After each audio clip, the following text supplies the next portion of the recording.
నమస్కారం news bulletin కి స్వాగతం. నా పేరు సుమలత. వార్తల ముందుగా హెడ్లైన్స్. 7 సార్లు బడ్జెట్ ప్రవేశపెట్టి సరికొత్త రికార్డు సృష్టించిన కేంద్ర ఆర్థిక మంత్రి నిర్మలా సీతారామన్.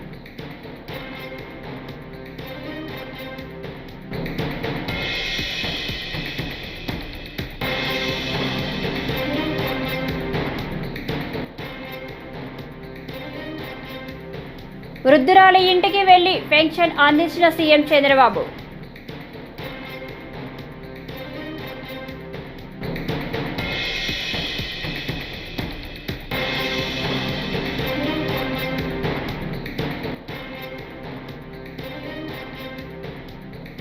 ఎన్నికల్లో ఓటమిపై వైసీపీ నేత మాజీ మంత్రి అంబటి రాంబాబు కీలక వ్యాఖ్యలు.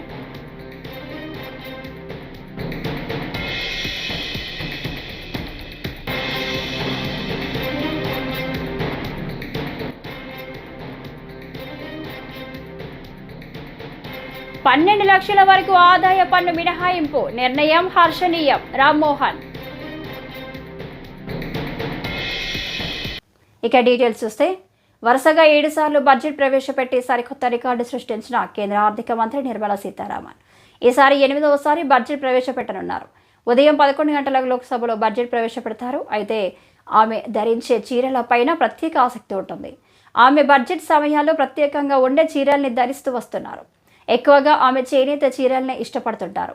2025 బడ్జెట్ వేళ బంగారు వర్ణం అంచుతో ఉన్న క్రీమ్ కలర్ రంగు చీరను ధరించారు.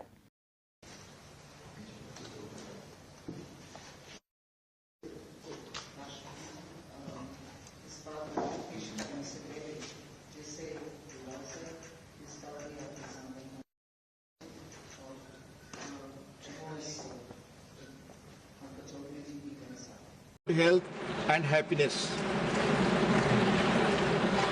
The Union Budget 2025-26, Srimati Nirmala Sitharaman, please. Nothing is going on record, Sir, please.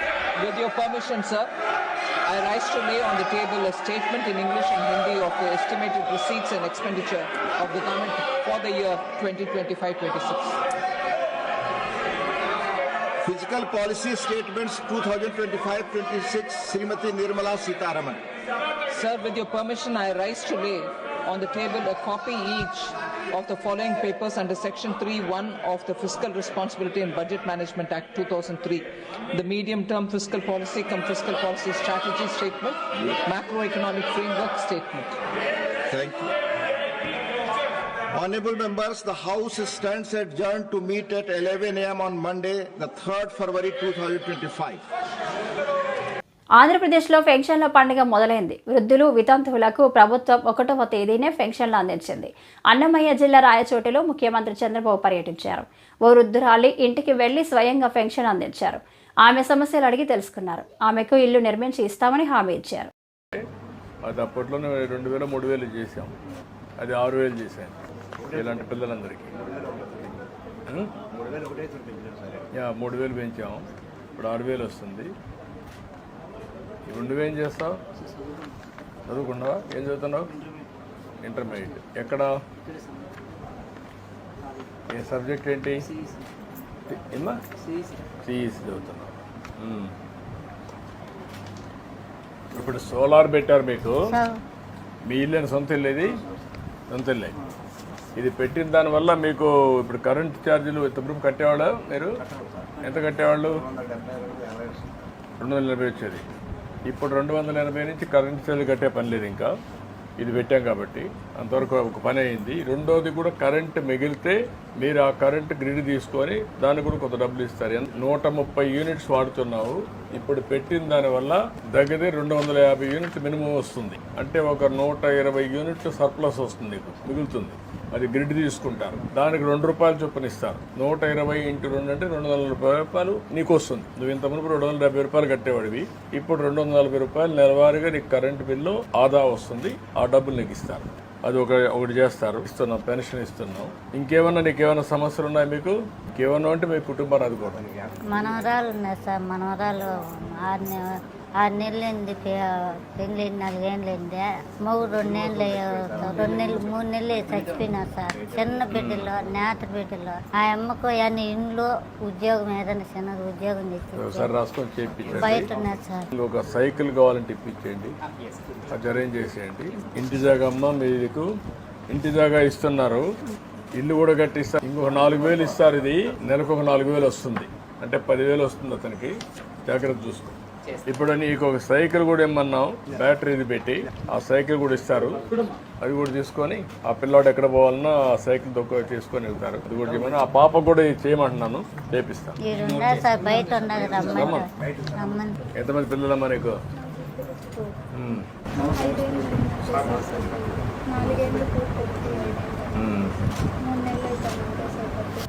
ఇప్పుడు నువ్వేం చదువుకున్నావమ్మా? ఇంటర్. ఎక్కడన్నా స్కిల్ డెవలప్మెంట్లో ఎక్కడ పెట్టండి, ఇమ్మంటాం అంగన్వాడీ. ఎన్నికల్లో ఓటమిపై వైసీపీ నేత మాజీ మంత్రి అంబడి రాంబాబు కీలక వ్యాఖ్యలు చేశారు. జగన్ మరోసారి సీఎం అవుతారని అనుకున్నాం, కానీ ఎన్నికల్లో ఓడిపోతామని ఊహించలేదు. ఇంత ఘోరంగా ఓడిపోతామని అనుకోలేదు. మాకు కేవలం 11 సీట్లు మాత్రమే వచ్చాయి. కూటమికి 164 వచ్చాయి. మాకు 11 సీట్లు ఎందుకు వచ్చాయో అర్థం కాలేదు. వాళ్ళు 164 సీట్లు ఎలా వచ్చాయో తెలియడం లేదు అని అంబటి వ్యాఖ్యానించారు. ఈ రాష్ట్రంలో వైఎస్ఆర్ కాంగ్రెస్ పార్టీ అధికారంలోకి వస్తుంది. జగన్మోహన్ రెడ్డి గారు రెండవసారి ముఖ్యమంత్రిగా ప్రమాణ స్వీకారం చేస్తారని భావించాం, కానీ ఓటమి పాలయ్యాం. ఓడిపోయాం, చాలా ఘోరంగా ఓడిపోయాం, ఒప్పుకోవాలి. కేవలం 11 సీట్లు మాత్రమే గెలుచుకున్నాం. 164 సీట్లు వారు గెలుచుకున్నారు. మన ఎవరికి అర్థం కాదా? ఇంద్ర బాబు మనకు 11 వచ్చినాయని మనకు అర్థం కాదా? మనకు అర్థం కాకపోతే అర్థం కాపోయింది. వాళ్ళకు 164 సీట్లు వాళ్ళకి ఎందుకు వచ్చాయో వాళ్ళకే అర్థం కాదు. అంటే ఏం జరిగింది? 2-3 కలవడంతో బలం పెరిగిందా, లేక మనకు తెలియని వ్యతిరేకత ఏమైనా ఉన్నదా, లేక ఏమైనా మాయ జరిగిందా అనేటువంటి అనుమానాలు కోకొల్లలుగా మన మనసులో ఉన్నాయి. ఏది ఏమైనా ఓటమి పాలయ్యాం. జూన్ నెలలో 3 పథకాలు అమలు చేస్తామని మంత్రి అచ్చెన్నాయుడు అన్నారు. రాష్ట్రంలో ఆర్థిక ఇబ్బందులు ఉన్న సూపర్ 6 పథకాలు అమలు చేసి తీరుతామన్నారు. తల్లికి వందనం కింద 15,000, అన్నదాత సుఖీభవ కింద 20,000, మత్స్యకారుల భరోసా కింద 20,000 ఆర్థిక సాయం అందజేస్తామని మంత్రి అచ్చెన్నాయుడు అన్నారు. ఇప్పటి వరకు 60% హామీలు నెరవేర్చామని, మిగతా హామీలు కూడా త్వరలోనే నెరవేరుస్తామన్నారు. చాలామంది మాట్లాడుతున్నారు సూపర్ 6 ఉంది, అమలు చేయడం లేదని. ఆర్థికంగా ఇబ్బందులు ఉన్నాయి, సమస్యలు ఉన్నాయి. అయినా సరే రేపు జూన్లోగా ఇంకొక 3 మంచి కార్యక్రమాలని ప్రజానీకానికి సూపర్ 6లో ఇచ్చిన హామీలు నెరవేర్చాలని చెప్పి నిర్ణయం చేశాం. అందులో భాగంగా రేపు పాఠశాలలు తెరిసే సమయానికి ఏదైతే తల్లికి వందనం కింద ఒక పిల్లవాడికి 15,000 ఇస్తామని చెప్పాము, అదేవిధంగా ఎంతమంది పిల్లలు ఉంటే అంతమంది పిల్లలకి, ఒకరున్నా, ఇద్దరున్నా, ముగ్గురున్నా, రేపు స్కూల్స్ రీఓపెనింగ్ సమయానికి తల్లికి వందనం కింద వారి అకౌంట్లో డబ్బులు వేసి స్కూళ్ళు తెరచడానికి ఈరోజు పొలిట్ బ్యూరో నిర్ణయం తీసుకున్నాం. అదేవిధంగా రైతులకి అన్నదాత సుఖీభవ కింద కేంద్ర ప్రభుత్వంతో కలిపి 20,000 రూపాయలు ఇస్తామని స్పష్టంగా హామీలు ఇచ్చాం. చాలా ఇబ్బందులు ఉన్నాయి, సమస్యలు ఉన్నాయి, కానీ ఇచ్చిన హామీ నెరవేర్చాలి. కాబట్టి రేపు కేంద్ర ప్రభుత్వం మేలో ఇచ్చిన, జూన్లో వాళ్ళు ఇన్స్టాల్మెంట్ ఇస్తే ఆ ఇన్స్టాల్మెంట్తో కలిపి రాష్ట్ర ప్రభుత్వం కూడా అన్నదాత సుఖీభవ కింద ఈరోజు రైతులకి డబ్బులు ఇవ్వాలని నిర్ణయం చేశాం. ఈరోజు మత్స్యకారులు ఉన్నారు, మత్స్యకార భరోసా ఏదైతే వేట నిషేధ సమయానికి 10,000 ఇచ్చేవాళ్ళు 20,000 ఇస్తామని చెప్పాం. నిషేధం రేపు ఏప్రిల్ 15 నుంచి జూన్ 15 వరకు 2 మాసాలు వేట నిషేధం ఉంటుంది.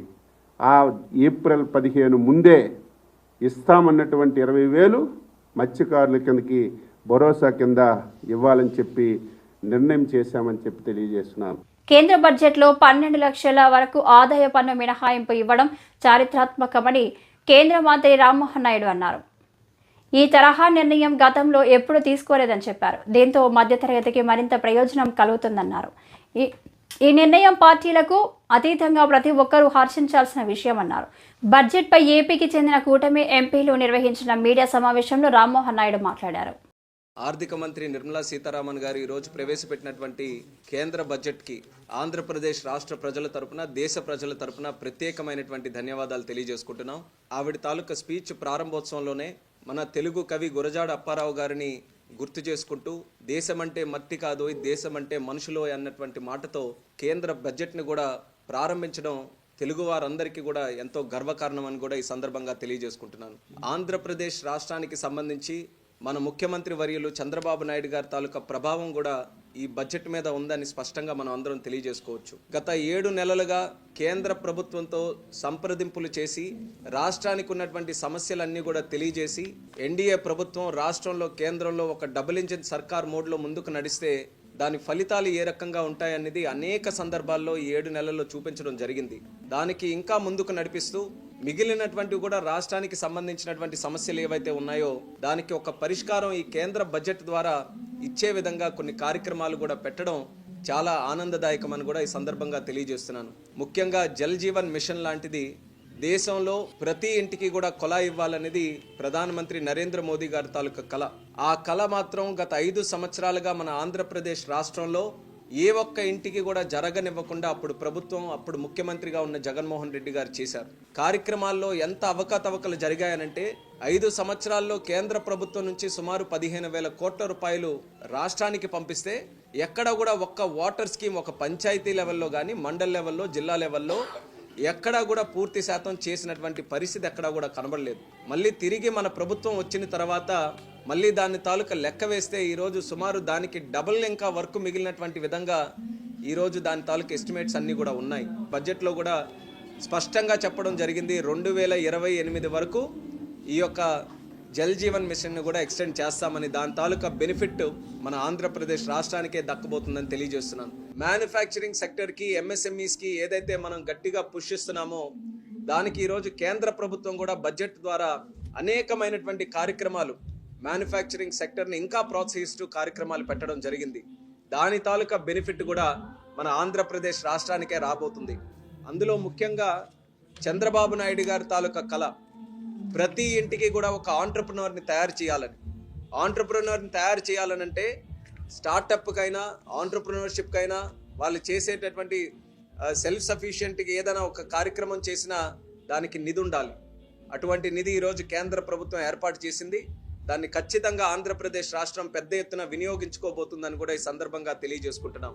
ఈ బడ్జెట్లో ప్రత్యేకంగా ఉడాన్ స్కీమ్ గురించి కూడా ప్రస్తావిస్తూ మరొక 10 సంవత్సరాలు ఉడాన్ స్కీమ్ని ఎక్స్టెండ్ చేస్తూ 120 కొత్త డెస్టినేషన్ని కనెక్ట్ చేస్తామని నిర్మలా సీతారామన్ గారు కూడా చెప్పారు. దానికి కూడా ప్రత్యేకమైనటువంటి ధన్యవాదాలు తెలియజేసుకుంటున్నాను.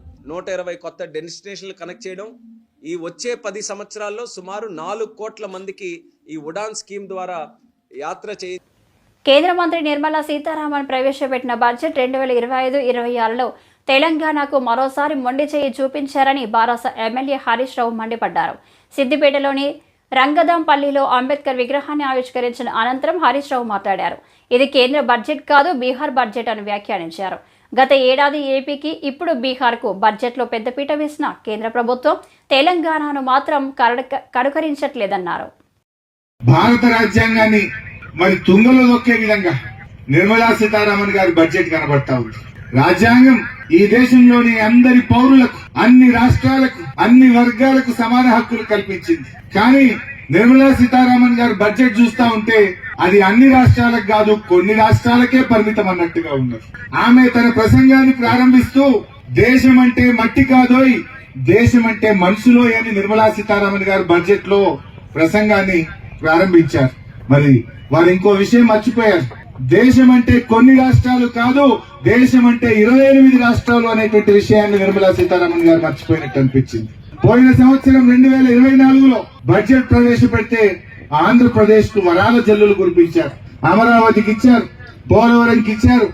ఎందుకు ఇచ్చారని అంటలేని సంతోషం ఇవ్వండి, మా తెలుగు రాష్ట్రమే. కానీ మా తెలంగాణను ఎందుకు మర్చిపోయారు? ఈసారి బడ్జెట్ పెడితే బీహార్ రాష్ట్రానికి వరాల జల్లు కురిపించారు. బీహార్ కు వరాల మీద వరాలు ఇచ్చారు బడ్జెట్. ఆ బడ్జెట్ దేశ బడ్జెట్ లెక్క లేదు, బీహార్ బడ్జెట్ లెక్క ఉన్నది. తెలంగాణకు మళ్ళా మొండి చెయ్యే. 8 ఎంపీలు బీజేపీ గెలిచింది, 8 ఎంపీలు కాంగ్రెస్ గెలిచింది. కానీ 8+8 16 కాదు, గుండు సున్నాయి. ఏమి రాలే తెలంగాణకు. పోయినసారి ఏమి రాలే. ఈ బడ్జెట్ లో కూడా తెలంగాణకు మొండి చెయ్యి చూపింది.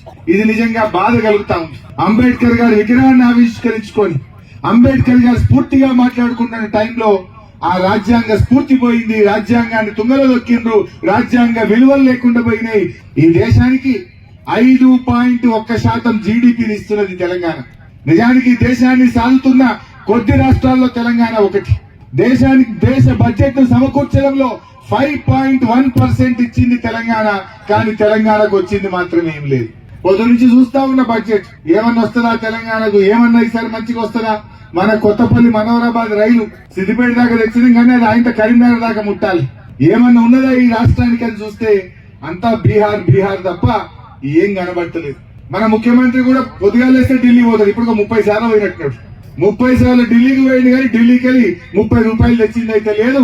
ఒక ప్రాజెక్ట్ వచ్చింది లేదు, ఒక జాతీయ ప్రాజెక్ట్ వచ్చింది కూడా లేదు. బడే బాయ్ అంటాడు, మరి బెచ్చుకుంటుండు.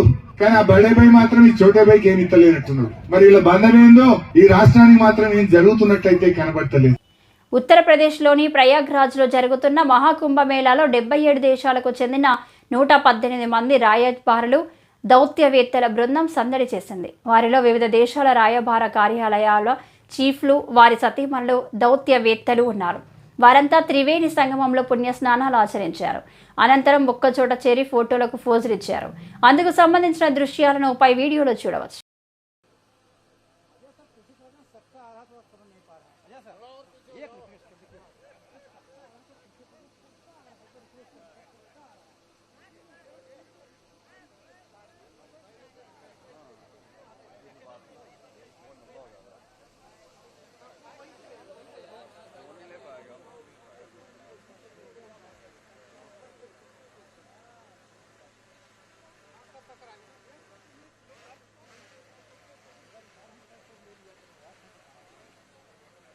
ऊपर करके ले लो, ऊपर चढ़ा करा। हाँ सब टपका रहा है।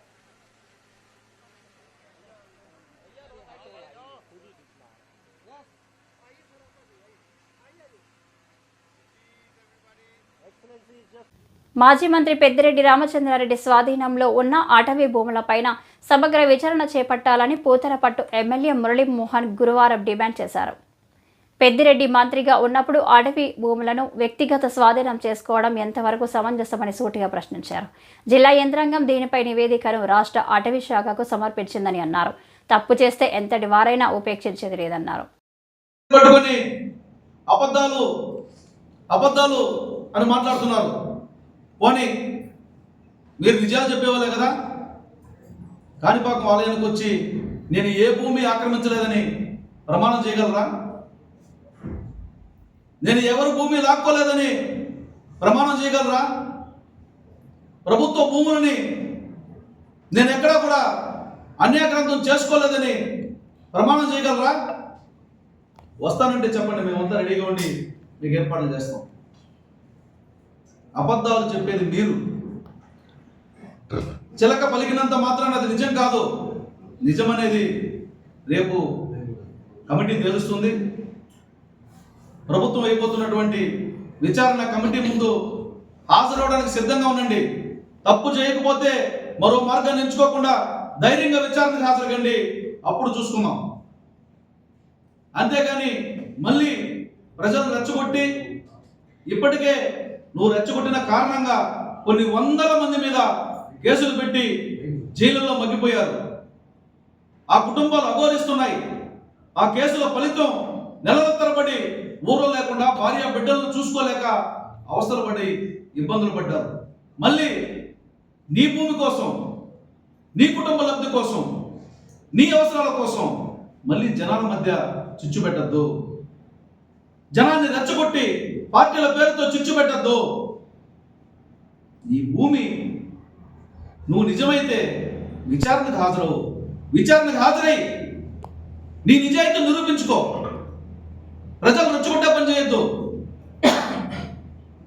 నీ కుటుంబం లబ్ధి కోసం ప్రజల్ని పావుగా వాడుకోవద్దని హితవు పలుకుతూ మరొక్కసారి ముఖ్యమంత్రిని కానీ ఉప ముఖ్యమంత్రిని కానీ హేళనగా మాట్లాడినా, అవహేళనగా మాట్లాడినా, చులకనగా మాట్లాడినా మీరు తగిన మూల్యం చెల్లించుకోవాల్సి వస్తుందని హెచ్చరిస్తున్నాం.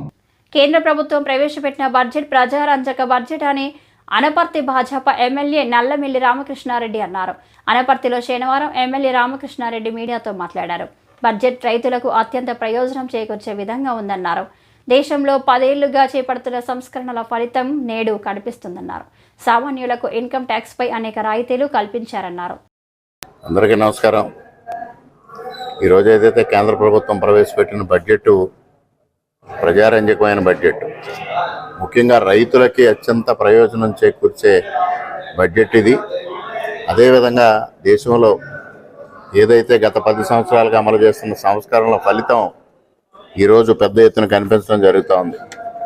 అదేవిధంగా సామాన్యులకి ఇన్కమ్ ట్యాక్స్ పైన అనేక రాయితీలు ఇవ్వడం, అదేవిధంగా పప్పు ధాన్యాల్ని ప్రమోట్ చేయడం కోసం మరి స్వయం సమృద్ధి పథకాన్ని ఒకటి ప్రవేశపెట్టడం, అదేవిధంగా పండ్లు కూరగాయలు ఉత్పత్తి చేసేవారికి ఇన్సెంటివ్స్ ఇవ్వడం, అదేవిధంగా పెద్ద ఎత్తున వంగడాలని ప్రత్యేక జాతీయ స్థాయిలో ప్రతికి కూడా ఒక జాతీయ మిషన్ ఏర్పాటు చేయడం, తద్వారా పెద్ద ఎత్తున రైతులను ప్రోత్సహించాలనే దిశగా ఇవాళ ప్రభుత్వం నిర్ణయం తీసుకుంది.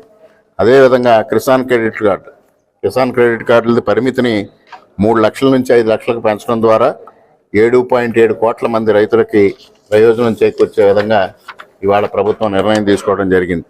అదేవిధంగా ఇవాళ ఆంధ్రప్రదేశ్ రాష్ట్రానికి పెద్ద ఎత్తున ఇప్పటికే దాదాపు 3 లక్షల కోట్ల రూపాయల మేరకు బడ్జెట్ సంబంధం లేకుండా నిధులు కేటాయించడం జరిగింది.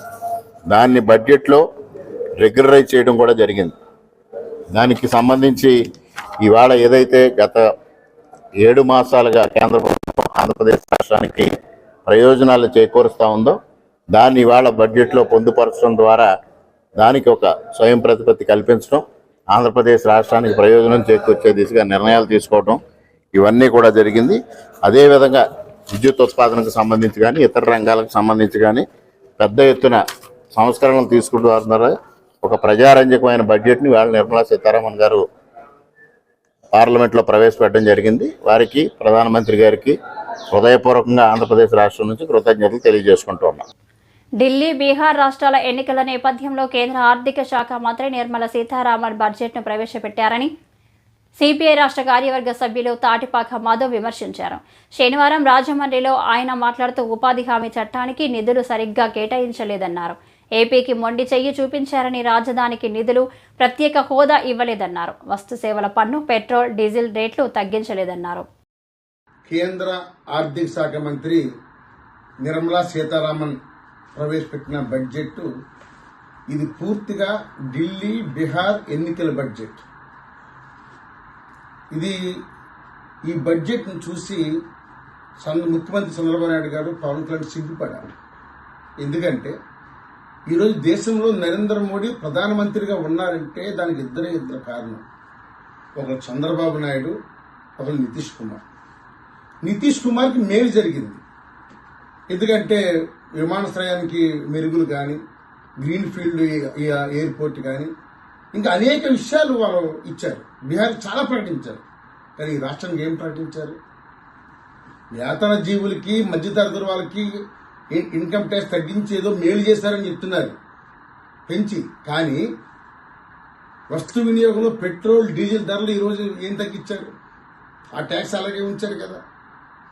దీనివల్ల వాళ్ళ జేబులన్నీ ఖాళీ అయిపోతాయి. పేరుకు మాత్రం ఎన్నికల వరకు మాత్రమే హ్యాపీ, తర్వాత మళ్ళీ ఖాళీ అయిపోతాయి. రెండోది, ఇప్పటికే వివిధ రాష్ట్రాల్లో గ్రామీణ ప్రాంతాల్లో వలసలు ఎక్కువ జరుగుతున్నాయి. అంటే గ్రామీణ ఉపాధి హామీ చట్టాన్ని పటిష్టం చేయవలసింది పోయి దాన్ని ఎత్తివేయడానికి నిధులే కేటాయించలేదు. ఈ బడ్జెట్ని తీవ్రంగా వ్యతిరేకిస్తున్నాం. ఆంధ్రప్రదేశ్ రాష్ట్రాన్ని కాపాడాలని, రాష్ట్రానికి నిధులు ఇవ్వాలని మేము కోరుతున్నాం. ఎన్డీఏ కూటమి ఎన్నికల ముందు హామీ ఇచ్చిన సూపర్ 6 పథకాలను తక్షణమే అమలు చేయాలని తూర్పు జిల్లా కాంగ్రెస్ పార్టీ అధ్యక్షులు టీకే విశ్వేశ్వరరెడ్డి డిమాండ్ చేశారు. శనివారం రాజమండ్రి ప్రెస్ క్లబ్ వద్ద నిర్వహించిన విలేకరుల సమావేశంలో ఆయన మాట్లాడారు. సీఎం చంద్రబాబుకు సంపద సృష్టించడం అంటే ప్రజలపై అధిక ధరలు మోపడమే అని విమర్శించారు. పథకాలపై డిప్యూటీ సీఎం పవన్ కళ్యాణ్ ప్రశ్నించారని అన్నారు. సూపర్ సిక్స్ అని ఇంటింటికి వెళ్ళి డబ్బులు కొట్టేసి లెక్కొట్టి అయిపోయి సూపర్ సిక్స్ వచ్చేందుకు కోటేశ్వరుడు అయిపోతామని చెప్పారు. అసలు సూపర్ సిక్స్ లో ఏ పథకం అమలు చేసామని చెప్పి అడుగుతున్నారు.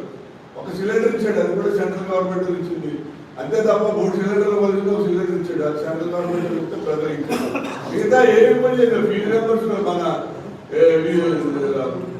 రైతులకి రైతు భరోసా ఇచ్చావా, లేకపోతే అమ్మఒడి ఇచ్చావా, లేకపోతే తల్లికి వందలు ఇచ్చావా, లేకపోతే ఈ నిరుద్యోగ వృద్ధి ఇచ్చావా, అది ఏమి ఇచ్చారు? అసలు ఉచిత బస్సు ఆర్టీసీ అని ఇచ్చారు. సూపర్ సిక్స్ అని డబ్బులు కొట్టేసి లెక్కొట్టి 7 నెలలు కంప్లీట్ అయిపోయింది. ఇప్పుడు వరకు సూపర్ సిక్స్ కాస్త ఇదేదో ఫ్లాప్ సిక్స్ అంటే మొత్తం ఫ్లాప్ చేసాడు. సూపర్ సిక్స్ అనే ఫ్లాప్ సిక్స్ మొత్తం ఫ్లాప్ చేసాడు. ఓరి అంగన్వాడీలకి వీళ్ళకి అలా చెప్పాడు. అందరికీ తెలుసు. మీకు 5,000 కదమ్మా, జగన్ 5,000 ఇచ్చింది, ఇదంతా 10,000 ఇస్తున్నాడు. 7 నెలల నుంచి పాపాలి చేతం లేదు, ఏం చేయాలో తెలియని పరిస్థితి. మరి పవన్ కళ్యాణ్ గారు చెప్తాడు, ఆడపిల్లకి అన్యాయం జరిగితే తోలు తింటాను, తొక్క తింటాడు. ఏం తింటాడు నువ్వు? 7 ఈ వార్త ఇంతటితో సమాప్తం. నమస్కారం.